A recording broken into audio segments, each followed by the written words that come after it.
avec C'est notre moment. Dites oui aux actualités dans votre journal TV. Fety-pirenena malagasy miaraka amin'ny Batimax. Ny 12 hatramin'ny 13 jiona fihenam-bidy goavana hatramin'ny 10 isanjato. Batimax, ny kalitao amin'ny vidiny mirary. Manolotra anao ny vaovao. Poisson vaovao mampatanjaka. Broxa ihany. Manolotra anao ny vaovao.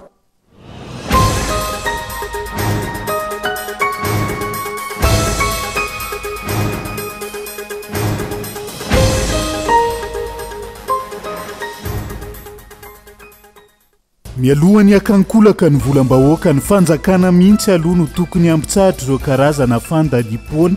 sy fanodikodinana ny volam-bahoaka amin'izao fotoana izao. Isy fampiarana TVA 20 isanjato amin'ny zanabola amin'ny findramam-bola eny amin'ny banky araka ny fanambarana nataony teo anivony APB na ny fikambanan'ny banky eto Madagasikara. Olona 5 namony ainy nandritra amin'ny fetim-pirenena raha ny antotanisa ofisialy azo teo anivony sy asogera ampefilo androany. Manampy hatrany olom-boafidiny ny antoko malagasy miara-miaingy sy ny fampandrosoana miaingy ny fotony. Isan'ny sitraka fitaovana toy ny simenitra amin'ny tanàna lyseeny commune atao Viliazo androany. Anvelany mitony fanafihana ataon'i Israel any Gaza, olona 520 no maty ny tafika Israeliana omaly tao amin'ny lema Gaza, araka ny taremarika ny sampana mpamonjy vona any an-toerana ny Antsiprian'izay.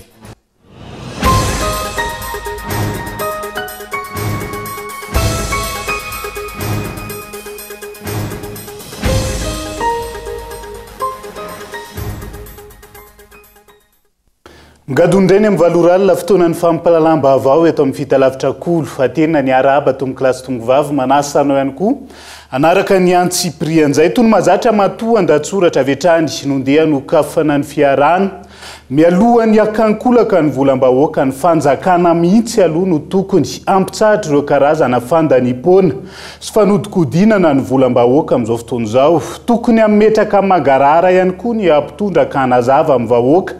ny tena lalany reny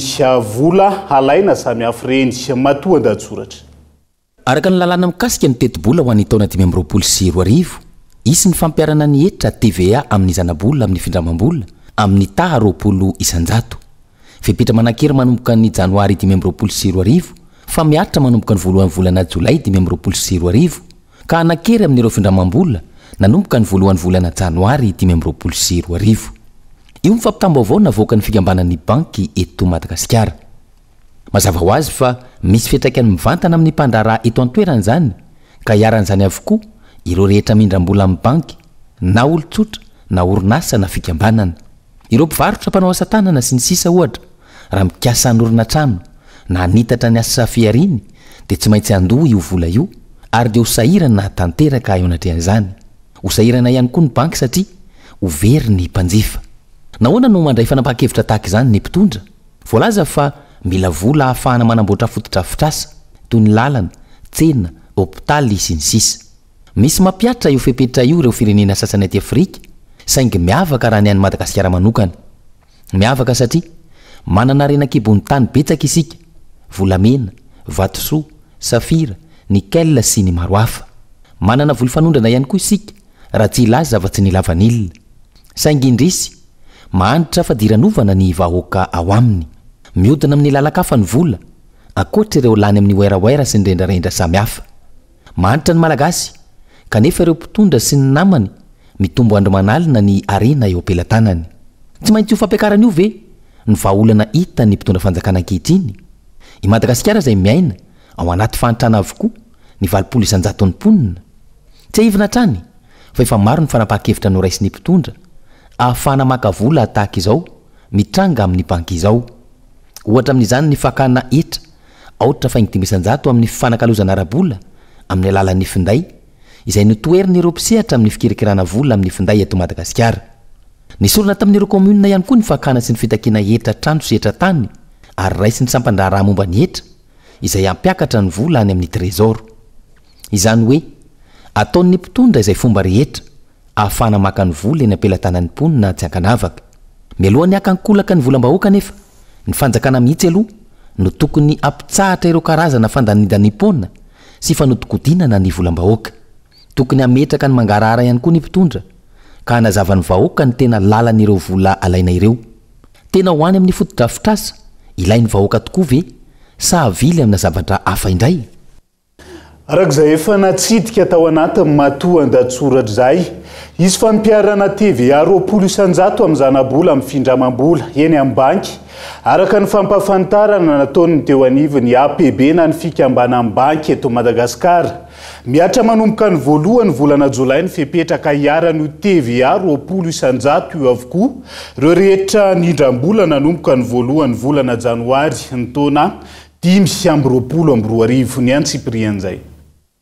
handoavana TVA 20% ny zanabola avy amin'ny vola indramo many amin'ny banky manomboka ny voalohany volana Jolay ho avy izao araka ny lalàna larina 420 tsipika 520 tamin'ny 12 Desambra 420 nampidirina tao anatin'ny lalàna mifeny teti-bola-panjakana raha ny fanambarana nataon'ny Association Professionnelle des Banques de Madagascar APB handozana bola hiaran'io TVA 20% io avokoa ho an'ireo nindram-bola tany amin'ny banky nanomboka ny fiandohany ity taona 2022 ity noho ny fampiarana ny effet rétroactif manomboka amin'ny voalohany volana Jolay ho avy izao hotakina amin'ireo nindram-bola rehetra nanomboka ny volana Janoary 2022 ity fametrahana etra TVA 20% ity manomboka ny voalohany volana Jolay ho avy izao araka ny fijerin'ny Paitoekarena mifatratra ny amin'ny mpindram-bola ity fanapahan-kevitra ity ny mpindram-bola dia ireo orinasa sy ny tokantrano betsaka ireo nanangana orinasa na mieritreritra ny ampiroborobo ny orinasa no emotra mahita ity fiakarany zanabola noho ny fitombony ny TVA alaina amin'ny mpindrana ity na dia mampirisika ny mpanjifa mba hindram-bola aza ireo banky voalohany indrindra ho an'ny entreprise emprunteur any amin'ny banque zany miakatra zany ny vidin'ny crédit indraman'le entreprise zany dia ny répercussion zay dia izao hoe mazava ho azy fa ena zany ny investissement ho ataon'le entreprise ao anatin'izay fienan'izay na investissement vaovao zany io na teo aloha dia hoe anena n'le antsoina hoe tsisy zany le antsoina hoe expansion des activités ho an'le entreprise mazava ho azy dia rehefa tsy misy zay expansion des activités zay dia lasa au frein pour la création d'emploi zany zay lasa isakana ho an'ny famoronana asa vaovao ho an'ny ménage ihany koa ho an'ny tokantrano isan'isany zany dia hoe tsy hiditra amina pré anaovana zavatra ngeza be tsony zany ménage eto ohatra hoe anao pré hividy trano na hividy fiara ohatrany zay zany lasa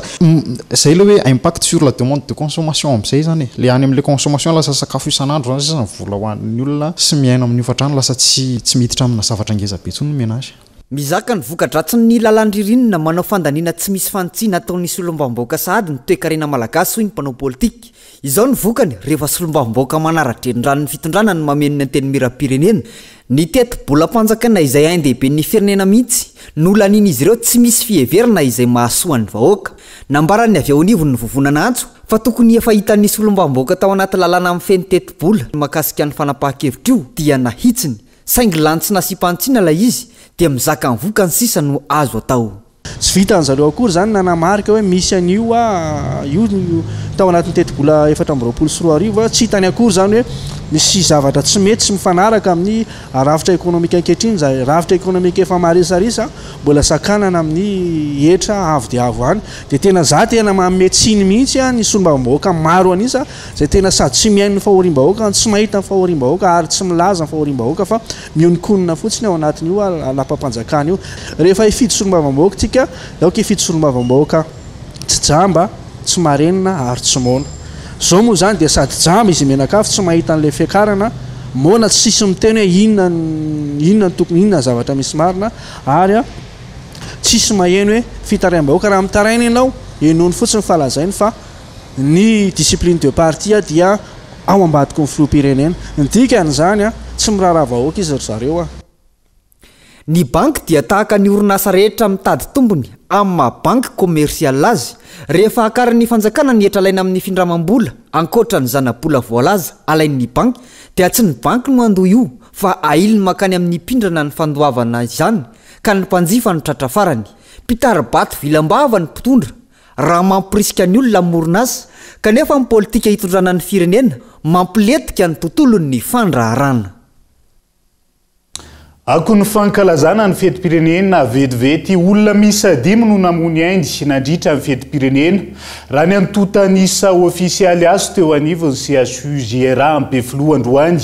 270 ireo nahiditra hôpitaly raha 770 no tonga ny fahasalamana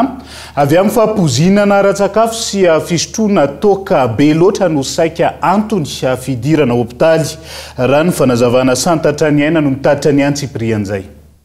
Araka ny antontanisa ofisialy azo teo anivony CHUGRA Ampefiloha Androany nahatratra 5 ny olona maty nandritra ny andro roa fetim-pirenena lasa teo. 3 tao amin'ny sampana vonjy-taitra na ny service des urgences chirurgicales ary 2 naterina tao amin'ny sampana réanimation médicale. Niakatra ny tahan'ny fizahana ara-pahasalamana tamin'ny taona 2022 ity. Raha tao amin'ny sampana vonjy-taitra 770 nisan'ireo niza fahasalamana tamin'ny andro 15 jona sy ny 14 jona. 470 izany tamin'ny taondasa fa ampoizinana ara-tsakafo sy noho ny fisotroana toka be loatra ary ny fikasana mony tena no saika antony fampidirana hôpitaly izay ny isa 270. Mahakasika ny intoxication aiguë vokatry ny fihinanana ny zava-pisotro misy alkôla ny 25 jona dia nisy dia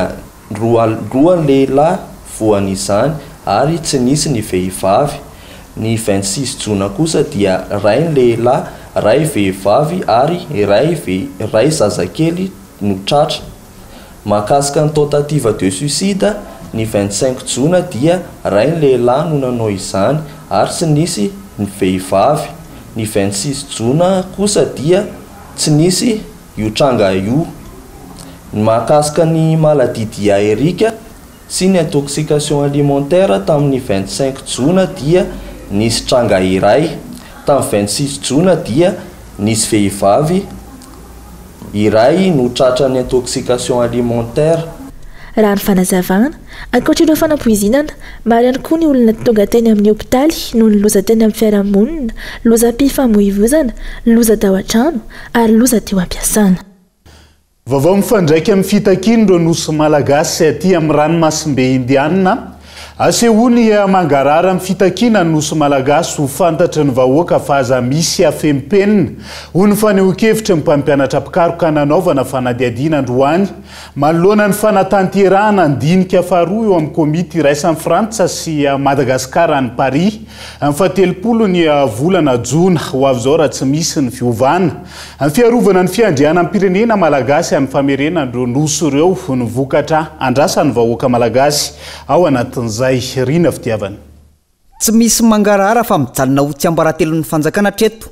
ny listry ny mandrafitra ny délégationna malagasy amin'ny fitakiana ny nosy malagasy na ny Îles Éparses 3 andro mialohan'ny dinika faharoa ifanaovany ny firenena malagasy sy ny frantsay any Paris ny 30 jona ho avy izao. Ny gazety vahiny iray Africa Intelligence no namoaka omaly 20 jona fa ministra efatra no anisan'ny mandrafitra ny délégationna malagasy ao anatin'ny vomera iombonany ny firenena rotonta. Mitarika izany ny ministry ny raharaham-bahiny Rafaravavitafika Rasata, ny ministry ny foloalindany Général Saivelo Lala Monja Delphin, ny ministry ny tontolo iainana Andoniana Max Fontaine, ny ministry ny Johnson Toekarena Manga Bobert Mahatanta. Mampamentra mpanontaniana ny mpanara-baovao ny antony tsy nampahafantarana ampahabe maso ireo délégationna malagasy kanefa isolotena ny vahoaka 30 tapitrisa iray manontolo. Iaro ny fiandriana am-pirenena no iraka ampanaovina ireto délégationna malagasy reto ka tsy ekena raha fenimpenina fa mila atao mangarahara avokoa ny zavatra atao rehetra mahakasika ity nosy malagasy ity ho fanta-bahoaka hoy ny mpampianatra pikaroka. Ny olona tsy mahatoky zany amin'izao fotoana izao sy indrindra moa reny filoha frantsay ny teny hoe ici c'est la France reny izy iova amin'izay tenina zay ve izy hoe nosy Madagasikara io andao amena amin'ny malagasy ireo nosy ireo dia zao zany aleo azava inona ny tapaka tany raha azo atao misy ny ary mandefa direct ny adevitra ao ohatrandreny ao amin'ny anteny mery reny vao maika zava-dehibe fantatra tsara hoe iza ny teny inona ary iza ny nanaiky inona raha azo atao dia alefasy direct ny adevitra mandritra ny fiaonana io zay tsy hitako ny olana raha ohatra tsika ka tena amin'ny fo madio tsisy akinafina amin'io adevitra trehan'ireo sy délégation-tsika ho an'ireo. raha nambara tao anatin'ny filan-kevitry ny minisitra ny alarobia 20 jona no safidina ho manam-pahaizana momba ny lalàna ny tantara ary ny tontolo iainana ireo délégationna malagasy raha ireo lisitra navoaka ny gazety vahiny iray io tsy nisy voatazona treto ireo délégationna malagasy teo aloha niatrika ny dinika voalohany tamin'ny 20 novambra 2024 hiverina iainga trany amboalohany ve ny dinika amin'ity fiainana faharoa ity manoloana ny fiovana ireo délégationna malagasy sahy no niezaka vitany teo aloha ireo mpikambana vaovao adidy lehibe manandanja ho an'ny firenena no miandry ireo délégationna malagasy ireo mandritra ny dinika faharoa ny frantio ka tokony sahijoro tsy anaiky ny fiaraha-mitantana hatramin'ny farany izy ireo famerenana tsy misy fiapetra ho an'ny madagasikara ireo nosy malagasy no vokatra andrasany ny vahoaka malagasy amin'izy ireo reo olondreo zany no hitondra ny voandalina hoe nanahoana ny ady hevitra tany azo ve satria zay nitakin'ny malagasy azo ve le nosy sa tsy azotsika matory ny fidininy teo safidianina teo olona eritreretina fa havita zavatra zany ny ady zay de teboka izany fidy azy anjarany iny fa de zao fotsiny hoe na izany ary araka ny tenenantsika mangarara teo tokony fatara tsy mampaniny iny fa ny mission amiko ny tena zava-dehibe zao de olona de irahana anao iraka de mahatavita iraka izy tafaverina avy any ary zareo atsy Maurice ny isan'le nosy takiny koa tsisy resaka hoe fiaraha-mitantana fa manina moa ny Madagasikara natao fiaraha-mitantana atsika nireo fa fantatry ny ambadiky le izy manjary tonga ny hoe misy pétrole misy an'zao de tsy tsindrareo apetraka raha tsy terina sy mampalemy an'ny Madagasikara amin'ny fitakiana ireo nosy malagasy ireo ny fahantrana lalina mianjady amin'ny firenena sy ny fananany Andry Rajoelina zoom-pirenena frantsay hita nandritra ireny feonany rotonta tamin'ny 17 ny volana aprily teo raha teo ny tsy fahasahiny Andry Rajoelina manenjana ny fitakiana tsy aivona Emmanuel Macron izay efa nandrangaranga fiaraha-mitantana mba tsy hanomezany ny Frantsa ireo nosy malagasy ireo raha toka nanamafy ny ministry ny raramba iny fa tsy miova ny tarikitran'ny fanjakana malagasy amin'ny famerenana ireo nosy malagasy andrasana ny ho vokatry ny dinika faharoa atao any Frantsa io amin'ny alatsinainy ho avy zao zany zay dinika eo amin'ny Madagasikara sy ny frantsay mikasika ny Îles Éparses zay raha tsy misy ny fiovana fa manampy hatrany olom-boafidiny ny antoko malagasy miara-miainga isiny ny fampandrosoana miainga ny fotony ao anatin'izay tonga atao amin'ny commune Viliazo androany ny filohany antoko ajo andriany Anarivelo nanolotra fitaovana toy ny simenitra amin'ny tanany lycée Viliazo ho afaka ampiasaina amin'ny taom-pianarana manaraka onona saina no mitatitra ny antsiprian'izay tsy miadirery ireo ben'ny tanàna lany tamin'ny antoko malagasy miara-miainga eo ampanantanterahana ny asa pampandrosoana ny tanàna manao anazy ireo na ara-pitantanana amin'ny alalan'ireo fiofanana samihafa na ara-pitaovana ny antoko isy ny fampandrosoana miainga eny fotony androany ny ben'ny tanàna sy ny vahoaka ny Viliazo no nisitraka izany tamin'ny fanomezan'ny antoko simenitra sy fitaovana samihafa amin'ny tanany lycée Viliazo ho afaka andrem-pianatra amin'ny taom-pianarana ho avy io ny filoha nasionaly ny antoko ajo andriany Anarivelo no nitondra sy nanolotra izany androany volana vitsivitsy lasy zay nandalo tatya nampandany an'ity rahalahako ty zay niara lehibe tamiko mihitsy ary teny taminareo hoe anampy anareo zahay fa tsy amelanareo irery ty akory napetraka reo ben'ny tanàna izy de anampy azy zay de zay ny atoavana eto androany ingana voalohany any io fa tsy maintsy atao zay avitany zay lycée zay mandeha tsikelikely araky ny lazaiko amin'ny ben'ny tanàna hoe manao dingana anankiray ianareo de manao raiky io zay miaraka aminareo de mety raha manao dingana miaraka tsika de vitatsika zany io lycée sy salle io raha misy fahavononana amin'ny tsirairay avy mila fametana antsika ho andreto zanakitsika reto tena gaga fa hoe efatralina sy raetsy isa-taona ny alohan'ny ray aman-dren'ny mpianatra mampianatra zanaka ao amin'ny lycée mampalahelo zany satria lycée ampanjakana io zana-bahoaka mianatra ao tokony mba lahara-pahamehany fanjakana zany satria zay ny ananana fanjakana anampy ny vahoaka de mila miezaka tsika mila miezaka ampiseho an'ny rehetrarehetra fa mahavita zavatra ny voaka malagasy ary afaka mihoatra ny voaka malagasy fa tsy afaka mipetraka fotsiny amin'izao ito ny fanohanana ireo olom-boafidy lany tamin'ny anaran'ny antoko MMM raha ny fanazavana atrany ary tsy eto Viliazo ihany fa ireo olom-boafidy rehetra manerana ny nosy lany tamin'ny anarany ty antoko ity ho an'ny teto Viliazo manala fahasahiranana avy hatrany ireo ray aman-dren'ny mpianatra ny fahavitany ny lycée amin'ny taom-pianarana 2024 io ny indra nefitrano tamin'ny CEG sy EPP hatramin'izay ireo mpianatra vitsy ary voafetra araka izany ny isandreo afaka BEPC afaka raisina ary voatery mandeha amin'ireo komuna manodidina toy ny any Sabotsina Mena ireo tsy tafiditra tonga ny fitaovana amin'ny tanan'ny lycée hitombo ny mpianatra afaka raisina amin'ny taom-pianarana vaovao io makasitraka makatelina ary misaotra betsaka ny foloan'ny antoko malagasy miaramiainga nanome simenitra ray taonina fanatanterahana ny famitana ny lycée ary indrindra ny borety sy ny angady ary ny lapelina hoentina natsarana ny lalana eto anivon'ny commune dia zava-dehibe tokoa zany satria tsapanay amin'ny mahampitondranay eto anivon'ny commune fa manampy anay tanteraka ny foloan'ny antoko MMM zay tarihany président Ajo Andrianarivelo tena miara-miasa ary mampirisika anay olom-boafidy MMM ny fiaraha-miasa satria atsapana zany fa tsy mandeha irery zay fa manana ny ray aman-dreninay zay nahalany anay ben'ny tanàna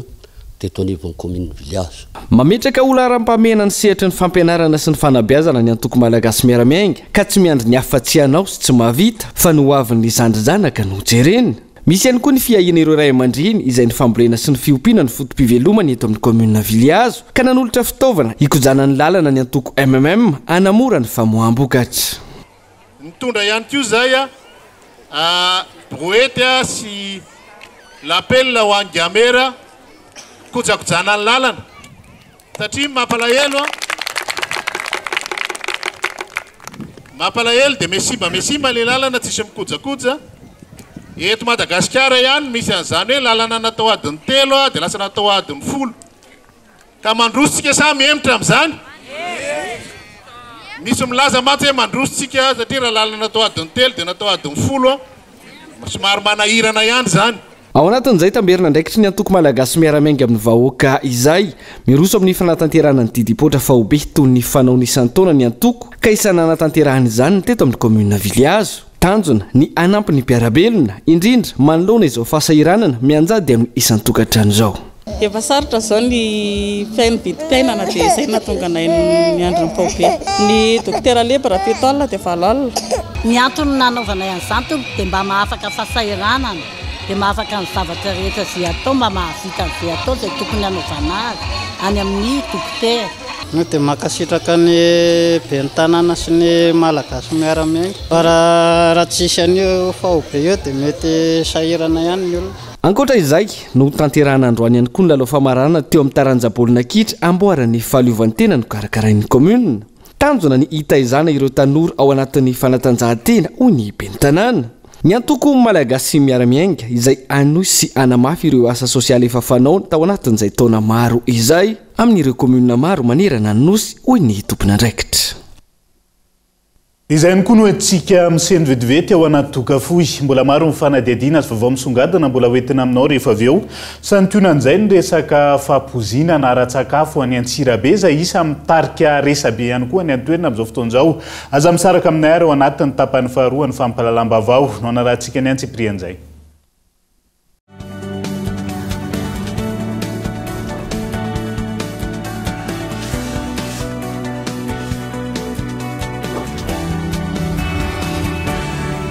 Salama e! Fantaritsika androany ny fomba fametrahana sy fanalana accessoire Vitogaz. Raha fatana gaz no ampiasainao dia ireto no accessoireny: détendeur Vitogaz, collier, tuyau. Tsotra ny fametahana azy, atambatra ny lohan'ny tuyau sy ny lohan'ny fatana gaz, atambatra amin'ilay détendeur, terena tsara amin'ilay collier, ilay tuyau. Alaina ny bouteille, esorina ny finosana plastika eo amin'ny vavany, atsatoka ny détendeur Quickon, ahodina makany amin'ny tsipika amin'ny loko maitso, sindriana tsara ilay détendeur, bataina kely amin'ilay détendeur ny bouteille, anamarinana fa mitsatoka tsara. Ahodina makany amin'ny ankavanana, misy sary afo miloko mena ny détendeur, afaka arehitra ny afo. Raha kit fatapera no ampiasainao dia roa no accessoire ilaina: brûleur,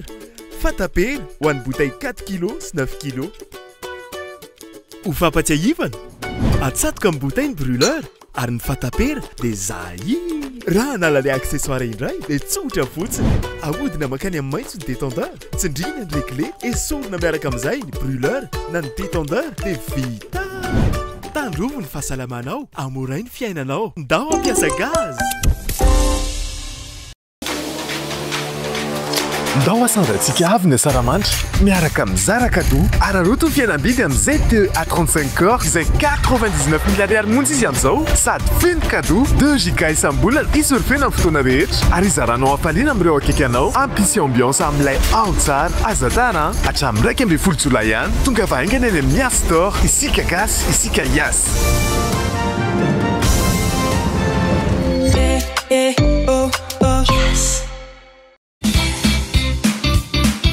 andao ankalazany fety-pirenena miaraka amin'ny Total Énergie hatramin'ny 30 jona mividiana lubrifiant Rubia na quartz 10 litatra dia mahazo lampe solaire Pocket Sunshine amin'ny vidiny ariary fangaza ihany mbola misy fanomezana hafa ihany koa mahazo arendrina ray rehefa mividy ao amin'ny e-shop enao eny amin'ny tobin-tsolika na ao amin'ny e-shop Total Énergie ary ny fotoana e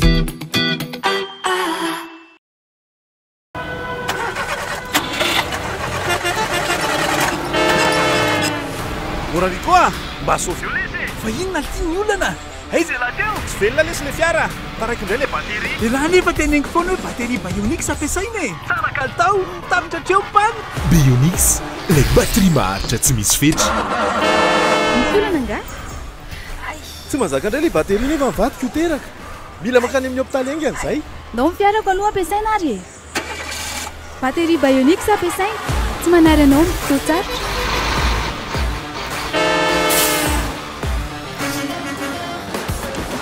ho antsika matianiny eo misehatry ny fitaterana manandanja lehibe ny kalitaon'ny batterie ampiasaina mba ampirindra tsara ny asa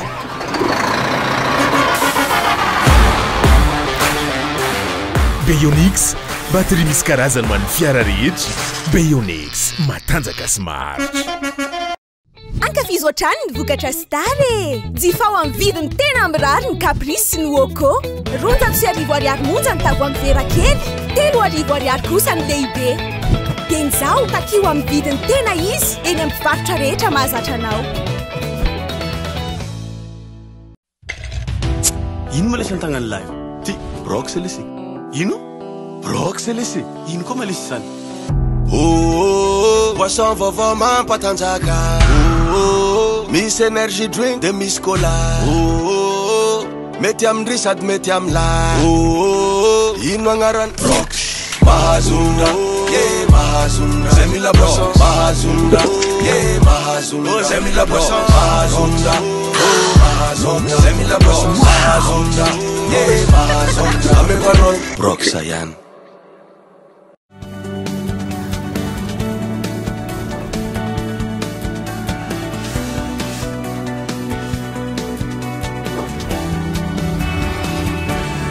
Mamerina ny aramba hatrany tonga kilasy tombovavy tonga sondray atao anatin'ny tapany faharoa amin'ny fampalalam-bavao amin'ity alina ity mampirorosaina ny rehetra ny resaka fahapozinana sy fanapozinana ara-tsakafo saingy hatreto tsy misy fanazavana mazava sy fandraisana ndraikitra enitra avy amin'ny fanjakana fitondrana tsy mavaolana no sady manampy olana ny fitondrana rajoelona hony teo anivony antoko politika madio raha nitondra ny fanehoan-keviny manoloana ny fahasairanana maro lafy iainany vahoaka malagasy amin'izao fotoana izao tsy ary rasoa arivelo andro maromaro aty aoriana hitranga fahapozinana sy fanapozinana ara-tsakafo izay namoizana ain'olona maro teto Antananarivo sy tany amin'ireo faritra hafa teto Madagasikara mbola mifamoafao hatreto ny serasera sy ny fanambarana avy amin'ny tompona ndraikim-panjakana mikasika ny zava-mitranga marina antony mampirorosaina ny vahoaka malagasy ankehitriny tranga izay maneho fa misy tandrevaka lehibe eo amin'ny fitantanana ny firenena ho ny filoha lefitry ny antoko politika madio tsy vitany hoe tsy mahavaolana aloha zany ny zava-misy ankehitriny ireo mpitondra fa manampy olana ihany koa raha tsy resakantsika fa tsy ny hoe ny olana ara-pahasalamana izay mitranga amin'izao fotoana izao efa hitantsika hoe na dia misy ara fandraisana ndraikitra sady tsy ampy no tara ao anatin'izay fa ihany koa diso misy diso ny lafiny sasany indrindrindrindra amin'ny lafiny serasera ohatra zany zao mandraky tiany androantsika zao mbola tsy mahafantatra hoe inona zavatra tena mitranga ka tsy sakafo ary ve zany satria na mahandro ao an-trano ary zany mety anahirana ihany satria tsy fantatra hoe inona amin'ireo akora izay fampiasa ao an-trano amin'ny fandrahoana sakafo ary zany le tena mampidi-doza ao anatin'izay dia zany hoe tsy vitany hoe misy ny tsy fahampian'ny serasera fa tena misy tena hoe mivilana mihitsy koa satria hitantsika ireny hoe ny fanambarana samihafa izay fanipaka ao anatin'izay hoe menaka tsy menaka inona le zavatra tena mitranga ao anatin'izay fa ambonin'izany rehetrarehetra izany dia ny mpitondra foana ao anatin'izay ny manana ny fahadisoana goavana indrindra amena avokoa amin'izao fotoana ny tondro rehetrarehetra mahakasika ny fiainam-bahoaka ohatra ny fanazavana tsy misy politika mazava endy ny fanjakana anatsarana ny sosialim-bahoaka amin'izao fotoana izao miakatra ny vary na midina ny vary tsy fantatra hoe inona ny antony mampiakatra na mampidina an'izy aiza hoe zary izany ny fiarovana ny zonimpanjifa aiza hoe zary izany ministeran'ny varotra zay tokony anaramaso an'izany zavatra izany amin'ny fiainana andavanandro fa tsy hoe raha ohatra ka misy ny intoxication alimentaire dia fitsidiana kely tampotampoka fotsiny entina anaovana communication hoe mody mandray andraikitra ao anatin'izay fa aiza le asa andavanandro efa tokony hita andavanandro zany fa maninona misy olona 3 maty zay tsika voataitra hoe aika mila manao fidinana mety misy ihany ndraindray mandalondaly kely eny ny fidinana fa tsy régulier le izy ary zay resaka régularité zay dia tena tsy ampy mihitsiny eo amin'ny fitantanana amin'ny firenena amin'izao fotoana izao tsy misy régularité mihitsiny fa miandry taitaitra foana fitondrana made in Facebook satria rehefa taitaitra anaty Facebook ao zay vao mamoaka communication na contre communication mahakasika na fait anankiray na tranga anankiray hitabatabahan'ny olona dia ao anatin'izay zany isika olom-pirenena mila mifotsika mila taitra amin'izay tsika hoe tsika le milaza foana hoe tsy mampitombo kapoakambarinay tsy mampiena kapoakambarinay politika dia hitatsika izy io fa tena sady mampitombo mampiena mikitikitika ny any am-posinao rehetrarehetra any mihitsy ny politika mila politika mpanjakana mazavitsika ny fitantanana amin'ny firenena mila vahaolana maika sy azo tsapain'ny tanana ny vahoaka malagasy ohatra ny filoha lefitry ny antoko politika madio mila vahana ny olana amin'ny filana fototra izay mampikaikaika ny rehetra raha tsy laza afa-tsy ny herinaratra sy ny rano ny fahasalamana ny fandriam-pahalemana ny fanabeazana ny asa sy ny fivelomana ary ny famokarana ireo rehetra ireo izay mbola anadinana ny mpitondra mandrakandroany raha ny faneho-kevitra atrany niteraka savorivory sy resabe tamin'ny tambazotra sosialy sy tao an-tsirabe ilay resaka fahapozinana ara-tsakafo voalaza ho nahafatesan'ilay reny mpianakaviana nambara fa ny hinana kakapizon sy ny hoe ny hinana mofomamy ka niditra hôpitaly avy hatrany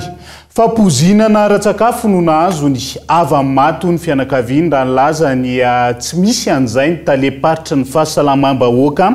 any an-toerana ny maraina teo handrindrina randria miarosokolo an-tsirabe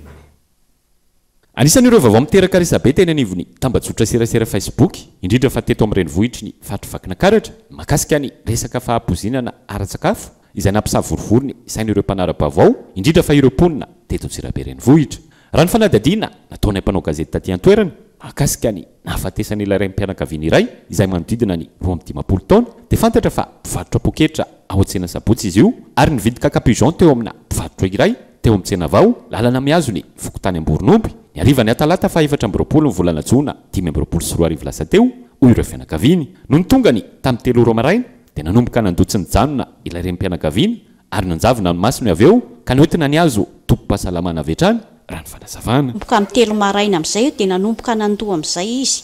dia hoe misalebulebo te andoa marary ny lohako fanina be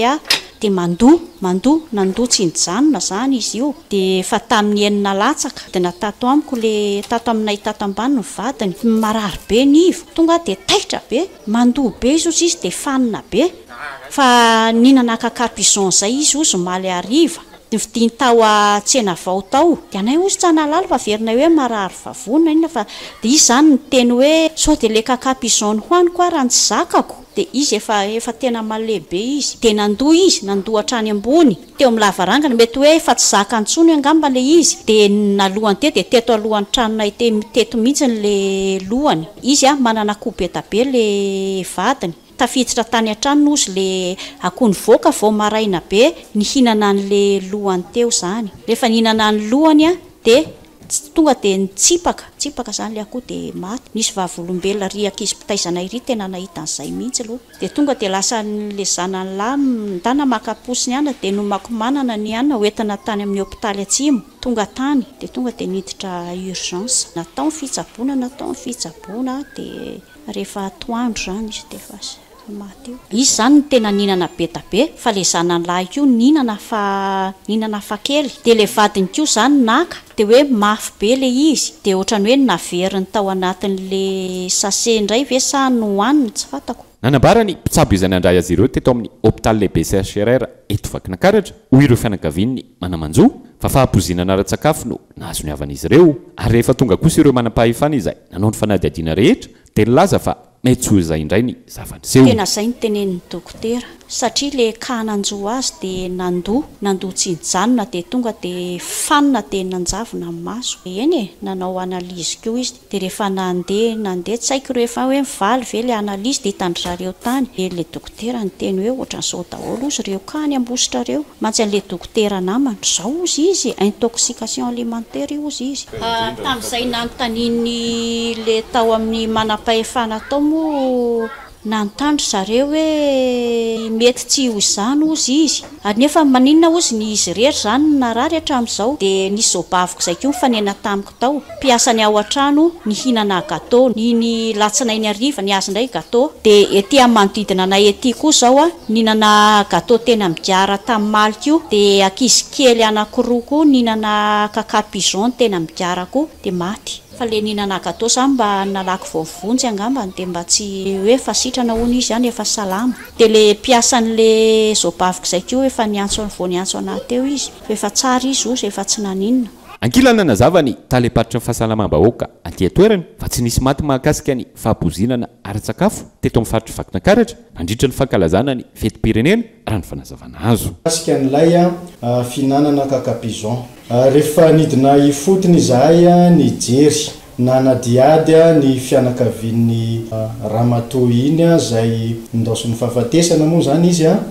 dia efa nataony fanadiadiana dia raha ny tena marina zany tsy ilay cacapigeon no nafaty azy fa efa manana aretina mitaiza izy araky ny fitiliana izay nataony dokotera ao amin'ny CHRR. Ny tenako dia anisany niaraka tamin'ny tompona andraikitra ara-panjakana maro izay nanao fanadiadiana ny zanany sy ny ravavyn'ilay ramatoa moa natsona tao amin'ny birao tao amin'ny CHRR tao dia natao ny fanadiadiana. Dia le zanaky le ramatoa niara-nihinana cacapigeon taminy tsy naninona mihitsy. Dia noho izay anton'izay zany dia namoaka ny valy ny fitiliana moa zany ny dokotera ny diagnostic de décès dia iny moa secret médical zay fa ny zavatra azo lazaina antsika zany dia tsy ilay fihinanana cacapigeon no nafaty azy fa efa aretina mitaizana azy fahaseporana zany le izy efa manana an'izay aretina zay zany izy. Faharoa manaraka an'izany mahakasika an'ilay ramatoa izay tsy natsiaro tena hoe avy nihinana gâteau izy io raha ny fantatra dia hypoglycémie, coma hypoglycémie zany no nahazo azy satria tsy ny sakafo izy fa efa taty aorindrina efa lavidavitra n'le izy akoriny ary zay vao nitranga zany ilay tsy fahatsiarovatena dia noentina tao amin'ny tobim-pahasalamana dia ny fianakaviany moa zany nieritreritra hoe le gâteau nohanina satria malaza amin'izao fotoana izao ny intoxication alimentaire dia ohatrany hoe ny zavatra nohaniny farany foana zany no andehana milohan'ny fianakaviany. Eto zany dia manamafy misintona ny saim-bahoaka eto amin'ny faritra Vakinankaratra fa mitoniry vahoaka milamina fa tsy misy trangana fanapoizinana ara-tsakafo teto amin'ny faritra Vakinankaratra isorana n'Andriamanitra izany. Manoloana izany dia manjavozavo tanteraka ity resaka fahabozinana ara-tsakafo teto amin'ny renivohitry ny faritra Vakinankaratra ity ary mbola andrasana ihany koa hatreto ny fivoaran'ny fahasalamana ireo marary avy any amin'ny faritra Moromania izay niraisina tanana eto amin'ity hôpitaly lehibe CHRR eto Vakinankaratra ity. Manambahiny ny sampana fampalalam-bavao amin'ity ality dia tsy iza fa nytale général ny tana ny huilerie industrielle de Tamatave Andriamatoa razafindrazakandro miarabanao tonga soa ato anatin'ny fampalalam-bavao ny koa leo anatria ny zava-misy eto amin'ny firenena amin'izao fotoana izao isan'ny vokatra ametraha maro ny ayay ny resaka menaka raha ny menaka vokarinareo manokany manahoana sy manahoana eo anatria an'izay. Miarahaba ny Ivresar eto amin'ny Coltivia dia izay mijery natokantrano ihany koa izao fety alavitra izao. Manoloana n'ireny resaka ireny zany izay novoizina ny amin'ny menaka hita sy lafatra dia izay zany dia tena tiako zany ny manamafy eto hoe ara-pahasalamana ny menaka izay vokarin'ny orinasa hita ary tsy tokony hanana iasika ny amin'izany satria manaraka ny fenitra rehetra nasionaly sy raisam-pirenena ny amin'ny fahasalamana sy ny fahadiovana ny orinasa hita ny amin'ny fanadiovana ireny menaka ireny. Manahoana sy manahoana ny mahakasika an'ilay fanajana ny dingana isana mbaratonga ny mialohany atongava n'ilay menaka any amin'ny mpanjifa tsara zavaina ihany mahakasika an'izay Andriamatoa Tale Jeneraly. Ny orinasa ita zany tena hoe atao hoe ny asany a dia manafatra izy a huile brute na menaka mbola tsy voadio zany a amin'ireny tankera ireny ohatran'ny samby mpitondra carburant fa menaka huile alimentaire ny ao anatiny ao dia iny a no mandeha makana amin'ny raffinerie rehefa avy eo a dia hodiovina. Dia misy dingana telo zany no arahana ao anatin'izany a voalohany indrindra amin'ny huile brute zany aloha voalohany a vao tonga l'izy dia misy a échantillon alainy ministerany varotra seleny io a dia alefany any amin'ny INSTN Enankatso laboratoire izay mitily a ny resaka nucléaire zany a no jereny amin'io zany hoe manahoana ny taratra radioactif ao anatiny io huile brute io manaraka ny norme ve sa ambony tokony hoe tsy azo hohanina io menaka io dia mamoaka izy a toy izao ataoko izao dia hitantsika natokantrano any a ity zany dia atao hoe certificat de non contamination de radioactivité zany hoe zany a manamarina hoe ao anatin'ny norme zany fenitra ny radioactif ao anatiny io huile brute io tena zava-dehibe famantaran'izany a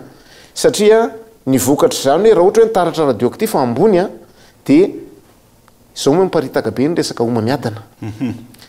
mampisy a omamiadana raha misy an'izany. Nahoana indray ny mahakasika ny dingana faharoa ao anatiny rehefa zany zany a dia rehefa vita hoe io a le menaka raffiné dia maka échantillon indray ny ministerany varotra ao anatin'izany a dia alefany a eny tsara lalàna eo amin'ny laboratoireny ministerany fahasalamana efa miditra amin'izay zany ministerany fahasalamana eo io laboratoireny ministerany fahasalamana io agence de contrôle de la sécurité sanitaire io de la qualité des denrées alimentaires na ACSQDA io a no hany laboratoire hoe afaka manamarina hoe azo hohanina io menaka io a eto Madagasikara zay misy consommabilité dia ity a no avoaka rehefa hoe raha consommable le izy dia misy hoe certificat de consommabilité raha ohatra indray hoe misy tsy mifanaraka amin'ny fenitra menaka fihinana azy a dia ity zany mazava ho azy lasa hoe certificat de non consommabilité voalohany misy an'la hoe caractère organoleptique inona moa io le ataontsika hoe retsim-pandre le 5 organes de sens ozy ny tanam-pianarana dia eo zany misy an'le hoe jerena manahoana ny lokony manahoana ny fofony manahoana ny arihitra raisina tanana le izy fa zany hoe tsy zay ny fanaovana azy amin'ny laboratoire fa efa misy fitaovana manokana mihitsy a fijerena izany dia io zany manamarina hoe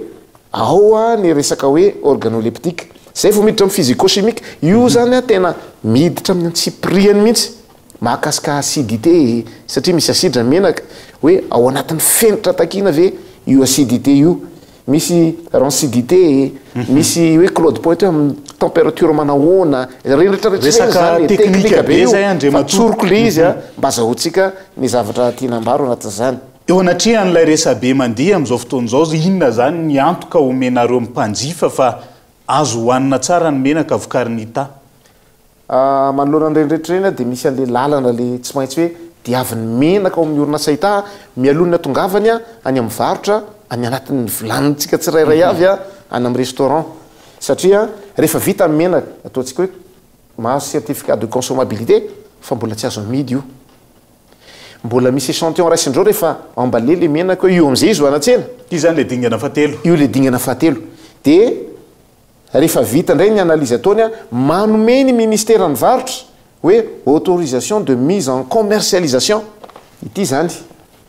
rehefa vita ro dingana telo reo a zay vao azo amidy eny amin'ny tsena ny menaka dia toy izao zany ny hoe ambara amin'ny mpanjifa ao anatin'izany eto zany dia zay no ataoko hoe tsy salasalana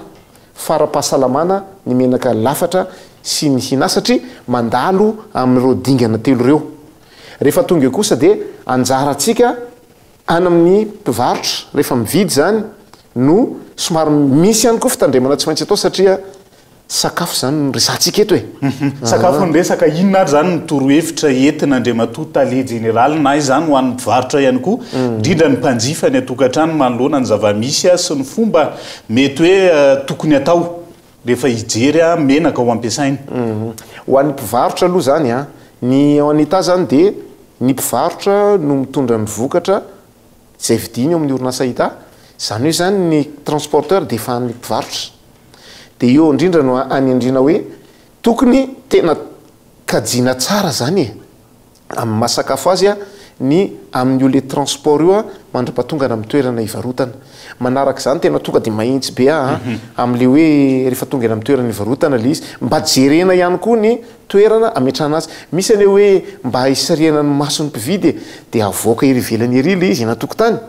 fa irena tsy atao eo amin'ny masoandro zany ny sakafo rehetra dia tsy tokony atao an'izany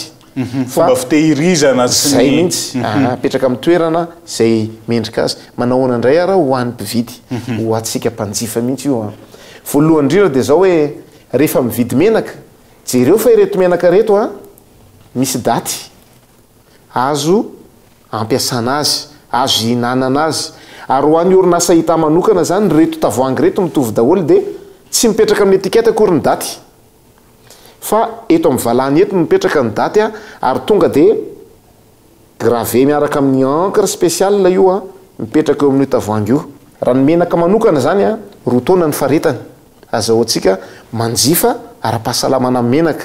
fa tiako zany manamarika eto hoe ny orinasa hita ny menaka ao anatin'izany hoe ny rafinena zany dia tsy mihoatra eo amin'ny 2 herinandro ihany ny stock mety mipetraka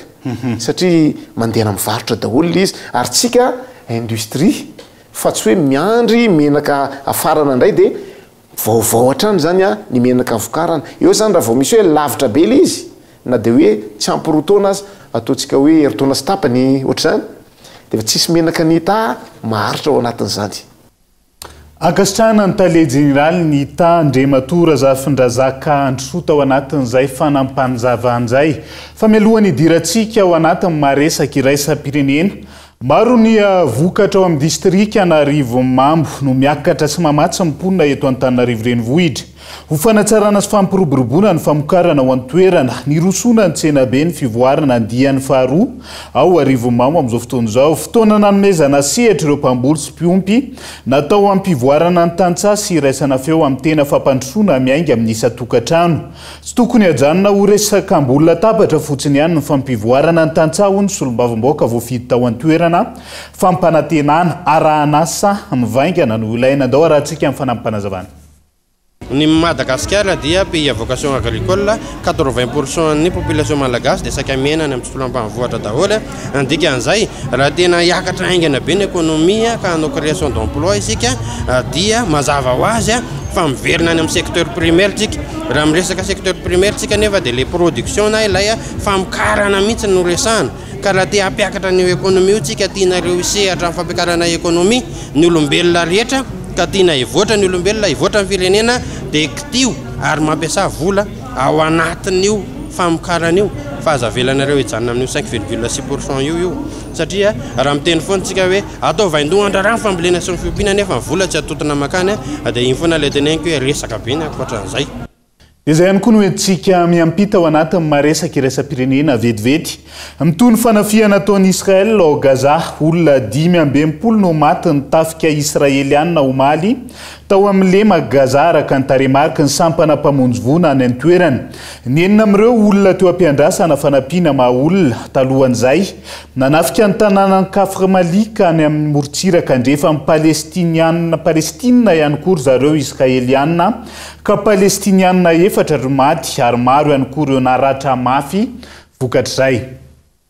Dia izay ihany koa no entina manakatona ny fampahalalam-baovao ankasitrahana ianao nanarak'izay hatramin'ny farany mbola maro mifandarina hoentina aminao amin'ity ality isan'izay ny fandarana ankitso-po iarahana amin'Andriamatoa Olonarivo Paolo Emilio Solonavalla Pailalana sy Andriamatoa be vahiny Eliafo lohany Antoko Otrikafo iresahana betsaka mahakasika ny fahapozinana sy ny fanapozinana ara-tsakafo eto amin'ny firenena amin'izao fotoana izao ihany koa ny resaka Îles Éparses indrindra mahakasika ny dinika faharoa izay ho tanterahana ny Frantsa ny 7 volana jona ho avy zao fandarany zay anasananao avy hatrany aorian'izao fampalalam-bavao zao mandrapitafa ho amin'ny manaraka indray ary tomboky lasy tombo vavy ilo matomboka.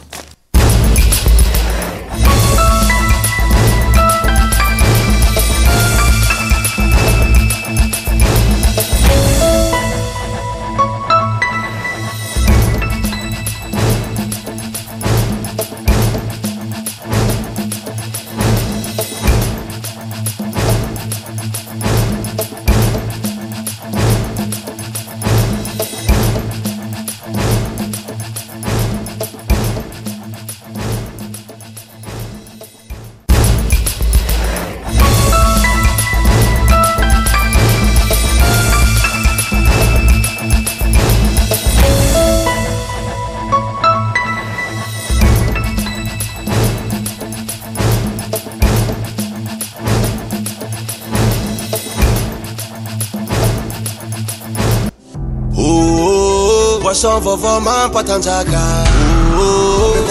Brox nous a présenté Ny Vava. Fetim-pirenena malagasy miaraka amin'ny Batimax. Ny 12 hatramin'ny 13 jiona fihenam-bidy goavana hatramin'ny 10 isan-jato. Batimax, ny kalitao amin'ny vidiny mirary. Nous a présenté Ny Vava. Pour vos séjours à Majunga, rien ne vaut la douceur de la mer, le coucher du soleil et l'hôtel Coco Lodge. Une étape de rêve à Madagascar. Nous a présenté Ny Vava. Avec Yes, c'est notre moment. Dites oui aux actualités dans votre journal TV.